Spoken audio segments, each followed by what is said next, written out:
America અને Iran વચ્ચે થયેલી આ પીસ ડીલ માત્ર બે દેશો વચ્ચેનો કરાર નથી, પરંતુ મધ્ય પૂર્વના ભૂ રાજકીય સમીકરણોને અસર કરી શકે તેવી મોટી ઘટના માનવામાં આવી રહી છે.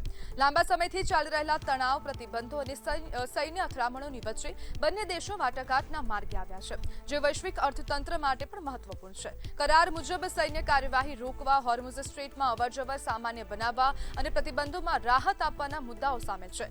ખાસ કરીને હોર્મુઝ માર્ગ ખુલવાથી વૈશ્વિક તેલ બજારમાં સ્થિરતા આવવાની શક્યતા પણ છે. બીજી તરફ ઈરાન દ્વારા પરમાણુ હથિયારો નહીં બનાવવાની ખાતરી અને અમેરિકા દ્વારા આર્થિક રાહતનો સંકેત વિશ્વ સમુદાય માટે સકારાત્મક સંદેશ છે. જોકે પડકાર હજુ પણ ઓછા નથી. બંને દેશો વચ્ચે વર્ષો જૂનો અવિશ્વાસ રહ્યો છે, તેથી આ કરારનું સાચું મૂલ્યાંકન તેના અમલીકરણ પછી જ થઈ શકશે.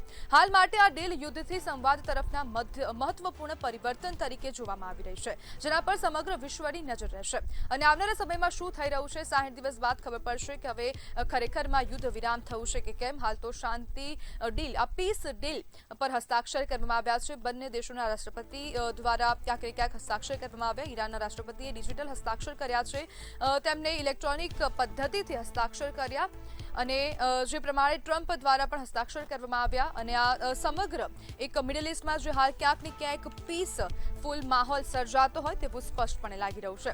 અને આજ મુદ્દે આપણી સાથે સામાજિક અગ્રણી શ્રીધર કોન્ટ્રાક્ટર જોડાઈ ગયા છે. શ્રીધરભાઈ, અમેરિકા ઈરાનની જે શાંતિ મંત્રણાની આ ડીલ તમે કેવી રીતના જોઈ રહ્યા છો? જી, બહુ સારું છે. એ બાને યુદ્ધ રોકાઈ ગયું છે, ડીલ થઈ ગઈ છે. ઘણું સારો પ્રયાસ બધાએ કર્યો, જેનું પરિણામ મળ્યું છે. અને ખરેખર તો ડીલ થવાની જ હતી, કારણ કે અમેરિકન સાંસદે આગળના પૈસા આપવાની ના પાડેલી હતી. તો આગળ યુદ્ધ કરવા માટેના પૈસાનું જો સંસદ એ લોકો મંજૂરી નહીં આપે તો આગળ યુદ્ધ થઈ શકે એમ હતું નહીં. પણ આ તો બંને પક્ષનો હાથ ઉપર રહે એ પ્રમાણે ડીલ સાઇન કરી લીધી છે. અને એક રીતે દુનિયાને માટે સારું છે, કારણ કે જ્યારે હોર્મુઝ ખુલશે તો એમાંથી જે બધા જહાજો પસાર થશે, એ વાત અલગ છે કે પસાર થતા હજુ બધું રેગ્યુલર થતા સમય લાગશે, 400 મહિના નીકળી જશે. પણ એક રાહત જેવી પરિસ્થિતિ આવી જાય કે લોકોને એમ શાંતિ લાગે કે હવે આ હોર્મુઝ ખુલવાથી ગેસ અને તેલની સપ્લાય જે છે ધીરે ધીરે નોર્મલ થઈ જશે. શ્રીધરભાઈ, જ્યારે યુદ્ધ થતું હશે ત્યારે મોસ્ટલી જે આની જે અસર જોવા મળતી હોય તે નાગરિકો પર જોવા મળતી હોય છે, અને દુનિયાભરના નાગરિકો આ મોંઘવારીના રૂપે આ જે યુદ્ધ છે તેની અસરને ક્યાંક ને ક્યાંક પોતાના ખીચામાંથી ભરી છે. તો હવે આપને શું લાગે છે કે આવનારા સમયમાં જે આ નાગરિકો છે તે લોકોને રાહત મળશે ખરા?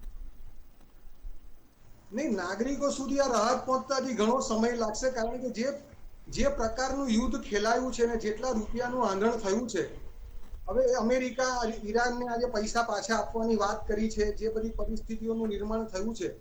આજે શું છે કે જે પ્રમાણે જે લોકોને જે રીતે નુકસાન થયું છે, ઘણા લોકોને પ્રત્યક્ષ નુકસાન છે, ઘણા લોકોને પરોક્ષ નુકસાન થયું છે, તે બધી નુકસાનીનું ભરપાઈ કરતા ઘણો સમય લાગશે.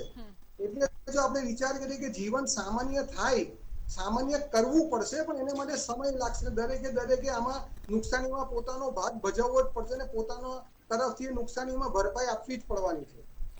શ્રીધરભાઈ, જે પ્રમાણે આ જે પીસ ડીલ પર સાઇન થાય અને તેના પછીથી તરત જ જે ક્રૂડ ઓઇલ છે તેના ભાવમાં પણ ઘટાડો થઈ ગયો છે, તો હવે નાગરિકોને પેટ્રોલ ડીઝલમાંથી રાહત મળશે કે કેમ?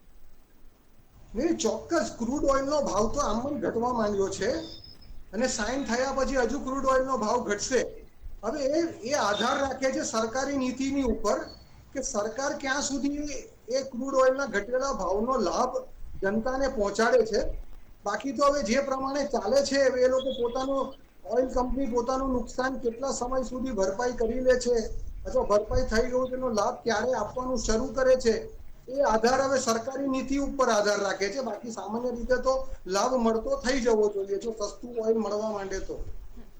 જી બિલકુલ, શ્રીધરભાઈ, જોડાવા બદલ આપનો આભાર.